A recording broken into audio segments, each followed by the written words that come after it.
Let's go! Laro tayo ng Wild Forest, pero bago ang lahat, basahin muna natin yung update last AMA ng mga dev, kung ano yung mga napag-usapan and yung mga plan nila. So, nagkaroon kasi ng delay to. Dapat ngayong June na to mangyayari lahat eh. And nagkaroon ng delay. So, panibago na naman na season ng beta. So mid of June magkakaroon daw ng community rounds. So kasali daw dito yung mga Ron Stakers, Lord Holders, and Ron Stakers di ko pa sure, possible daw. And also yung mga streamers or content creator na nakapasok dito sa Wild Forest. And also yung sa end of June magkakaroon daw ng mainnet launch and play to airdrop season 2. So yung mga kayang mag-upgrade ng mga units nila dyan, sabi daw leaderboards daw ang ano dito eh, leader basta yun, LB. And ayun daw yung magiging basihan ng play to airdrop season 2. Then sa July naman magkakaroon na yung token generation event. So magkakaroon na ng value yung mga WF tokens nyo na naipon. Yung beta magkakaroon ng value yun. Ito, sabihin ko sa inyo to mamaya. Then lalabas na yung value ng WF token. Alam ko mabilis rin to tataas dahil biniburn nila agad yung mga tokens nila para mapabilis or mapataas nila yung mga rank ng kanilang mga units dahil sa play to airdrop season 2. Then ito na magkakaroon na ng forge. Ipo-forge nila yung Forge. Magbe-burn na sila ng mga burning NFTs future mechanism. Yung para to sa mga beta units. Yan, mga beta units, mga beta assets, yan, lahat yan.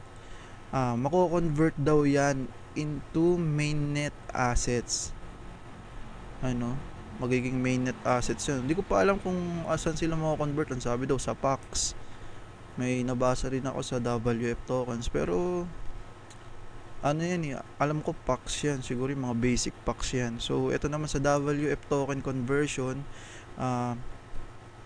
yung WF token conversion na yan, ito yan yung mga token na naipon natin while playing this beta season. So ito yung mga nakukuha natin pag nakuha natin tong premium pass, na sabi ko na to last time eh. So ito yung WF token na yan. So WF token ay 25% for beta WF token equivalent for 1 mainnet WF. So example 1,000 na WF ka sa mga beta units, then i-divide natin siya sa 4. So 250 ang magiging mainnet WF token. So ito na yung may value. So paano to may convert sa PHP or sa Philippine money? So ang sabi nila, ang possible kasi natin nito is maabot nito yung 1 USD, kasi after naman ng labas na itong token na to, tataas agad dahil biburn nila yan para tumaas yung mga rank ng kanilang mga unit. So sige, tingnan natin yung pinakamagandang pwede mangyari. So 57 pesos ang 1 USD. So 250 times 57, 14,250 paldo yung mga nakapaglaro ng beta at nakapag-ipon ng WF token. So bukod pa dyan, yung mga NFT natin, etong mga beta NFT natin, maiko-convert pa yan. Ang mahal-mahal niyan sa mahal-mahal niyan sa market. Paano kung mai-convert pa yan? Mabigyan pa kayo ng mga packs, di ba? So paldo talaga, kaya maganda maaga na makapaglaro nito. Wala ka pang kitain nito ngayon, pero July possible talaga pumaldo yung mga naglalaro nito, kasi sa July ilo-launch na yung game na to. So pwede ka na kumita everyday dito after nito ma-launch. Ang maganda, magkaroon ka na ng mga units na gagamitin pag labas na itong laro, kasi susunod hindi na libre to. Lahat ng ginagamit nyo ngayon may bayad na yan. Mahal pa naman yan sa market.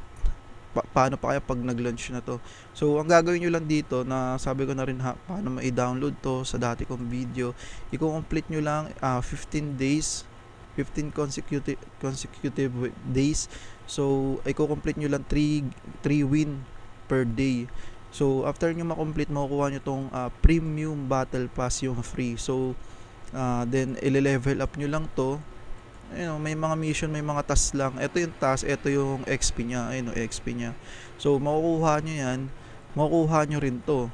Pag malagpasan nyo naman yun, no worries naman, makukuha nyo rin yan after nyo makuha tong premium pass Kaya hanggang last season na to, possible kasi na-delay na siya ng isang buwan.